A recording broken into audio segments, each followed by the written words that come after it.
Hey guys, I'm going to try to keep this video short, but I do have a little bit to talk about. But in today's video, I'll be looking at my improved 1985 Honda Fourtrax 250 that I am kind of turning into like a budget sport quad. Obviously, these are originally meant to be utility quads, but that's not how I drive it, so I'm kind of trying to make it more of a sport quad. And so I'll just be going over some of the stuff I've done since the last video I did on the battery, probably over a year ago at this point. But the first thing you'll notice is, and this obviously has no performance value at all.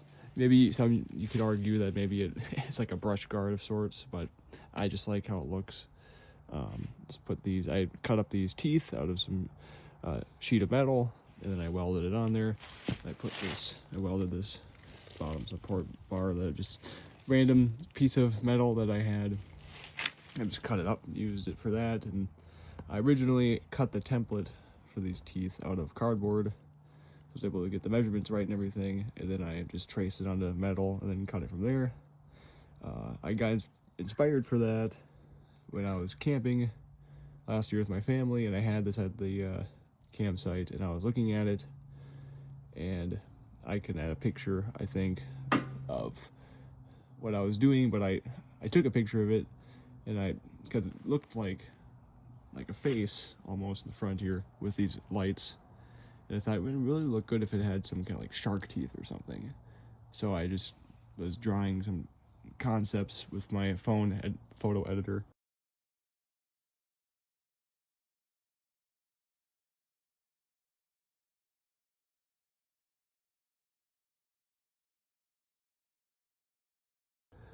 So that's kind of led to that.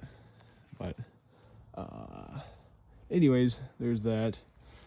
Moving on, I did put it's a completely custom job.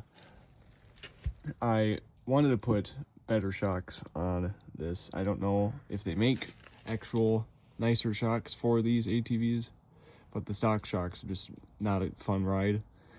And then they might make better shocks for the ATVs, but I kind of got out of my mind. I really wanted to put in like fancier shocks, so I got these like stage 4 eBay shocks, and they're for a different Honda like race quad, but I was determined to make them work. So and this was definitely the rear one was a lot easier, but as you can see, they're supposed to be mounted here, and there is an original mount somewhere over here on the J arm, they call it, but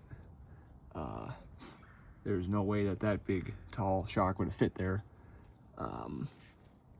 So I cut the bottom mount off and relocated it farther back.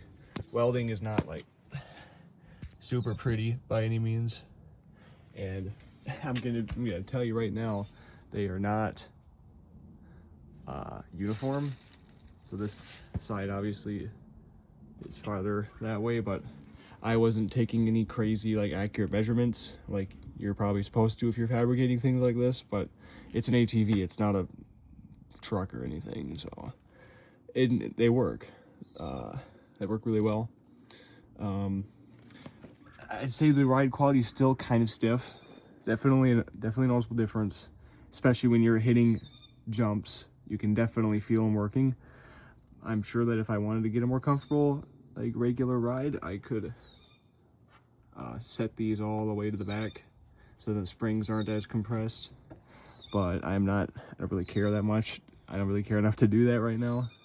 I think that I have the adjustable.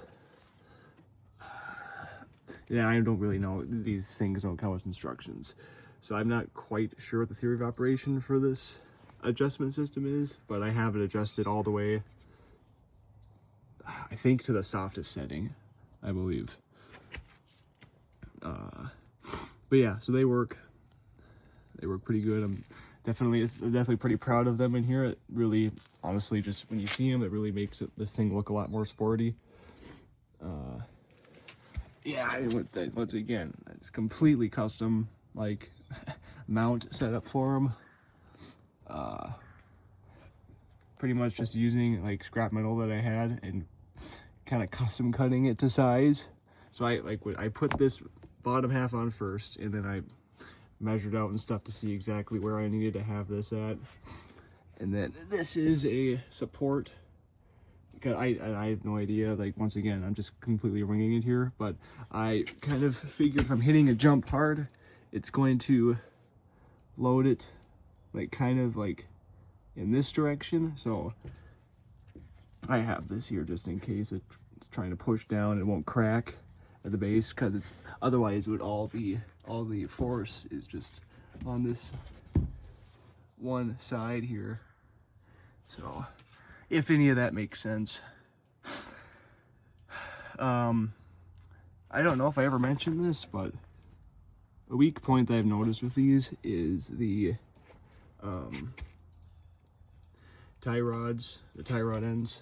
I replaced them, which was a mistake. It was cheaper, obviously cheaper quality ones, and they might have been Trick or some crap, and they all like broke 3 of the 4 of them, and I decided to just put all of the original Honda ones back on. Way stronger. I've not had a single one break yet. I did actually literally just notice that this is loose, so I'm gonna have to tighten that up after this video is done. Obviously same shock setup on the other side, but just, I'm sure the way that I did this made it so that the shock is farther this way, so when you're looking at it you can tell that that mount is farther than that one. Obviously I had to cut holes in the plastics to accommodate that, but it all worked out and I'm happy with them. So yeah, that's definitely one of the big things. Obviously put all these these like racing decals and stuff, because I've always liked the look of those ever since going to the racetrack when I was a kid. So I've never taken this any races. I don't really plan to, but I just think it looks cool, so I don't care. I'm gonna have them on there. The Nerf bars, I got this idea from J&M channel. J&M Performance is the channel name on YouTube. They made some videos of some sport mods they made to their 80s Fourtrax, so I liked that idea too. And honestly, they really help a lot for drifting and stuff. This thing is kind of a drifting machine because the front tires are a lot smaller. They make it, the front end sit lower. See, and since the rear tires are so big, it reduces the risk of tipping and allows me to drift a lot easier. So I do that a lot when I can. So these Nerf bars really help with that versus those tiny little foot pegs. And you feel safer if your feet happen to accidentally leave the pegs. But yeah, so these are like the same kind of style as what they had, I believe. And so I put those on. Had to cut custom holes in here. I wrote a custom hole there, and I believe I did that on the other side. I'm not sure, because just the way that this frame is, and I had to cut, there's like some brackets there or something that I had to cut off. But yeah, so those are on there solid. I put these bolts there to reinforce, because otherwise it just slides in there and it's kind of a little bit loose in there. So you put those there to hold together better. Yeah, so here's the Nerf bar on the other side. Still only having rear brakes on this is a little bit iffy. I have to downshift to help me slow down, which is really not that safe, because I do go pretty fast in this thing, probably a little bit too fast for my own safety. So I plan on just taking all of the front brakes out and just replacing everything, because they just don't work. And I've tried bleeding the air tons of times and adjusting the brakes, and it just doesn't really work very long. So I'm just gonna replace everything eventually. This is kind of an eventual plan. Here is the rear shock that also came in that eBay set. This was a lot easier because I could use both mounts. And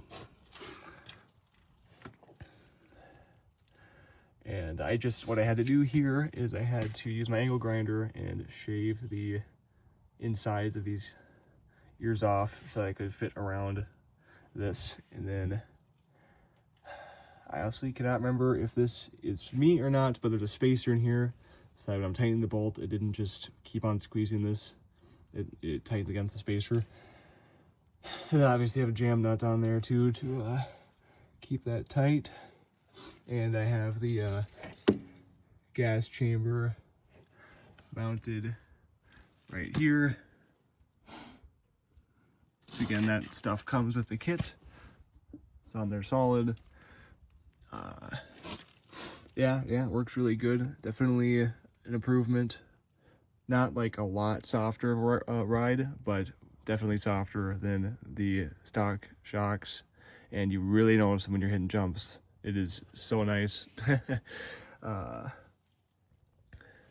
yeah, there's that. Obviously I got a proper seat cover on here from eBay. I didn't do a very good job with the staples, unfortunately. I didn't really realize what I was doing until it was too late. Oh, well, whatever, I guess.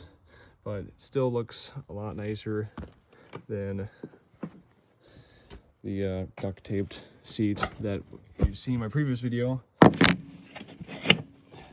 So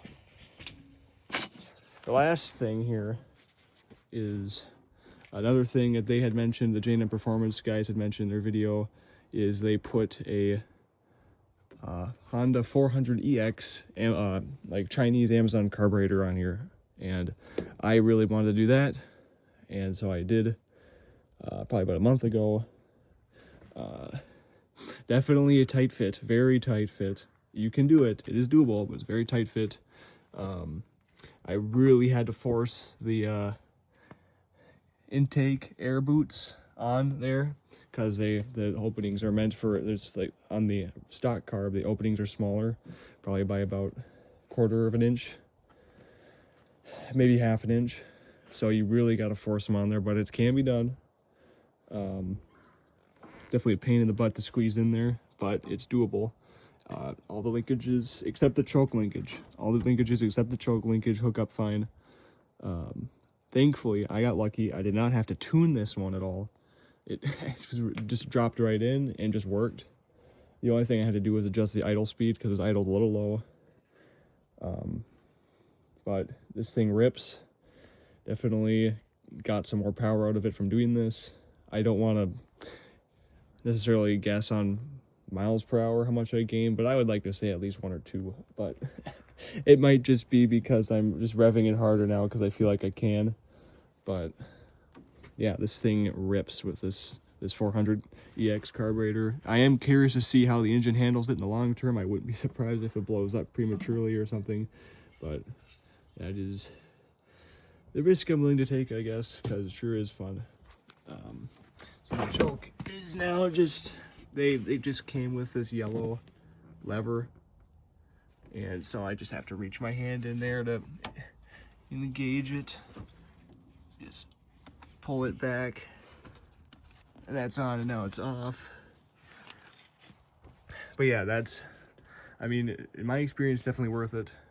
Once again, pain in the butt to fit in there, but it all works. It just is a very tight fit, especially with this air box.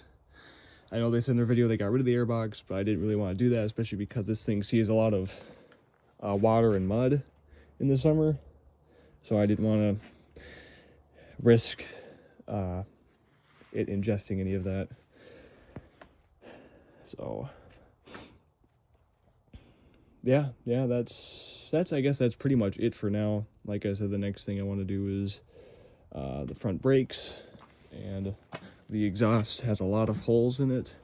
I want to put just basically a whole brand new exhaust system. There's holes even back here in the pipe, so I'll probably just have to probably either custom make my own pipe and just either reuse that flange or what, I'm not sure, but at the very least replace this muffler because this thing has a ton of holes in it too. It probably isn't doing much. So yeah, that will be coming down the line at some point, but that's my ATV for now.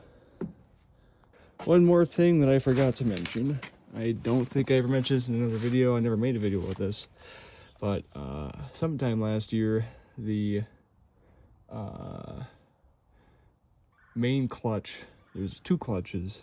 It was not the centrifugal clutch, it was the main main wet clutch went out in this. Surprise, surprise. Do a lot of hard shifting and stuff. So it does not surprise me. Hopefully this one lasts longer, but I got genuine Honda clutch pack replacement for it. I don't think I replaced the centrifugal clutch. There's nothing wrong with it. But yeah, that's all. Yes, I believe that is all. I'm trying to remember, it might not be on this side actually. No, wait, yeah, no, I don't think it is on this side.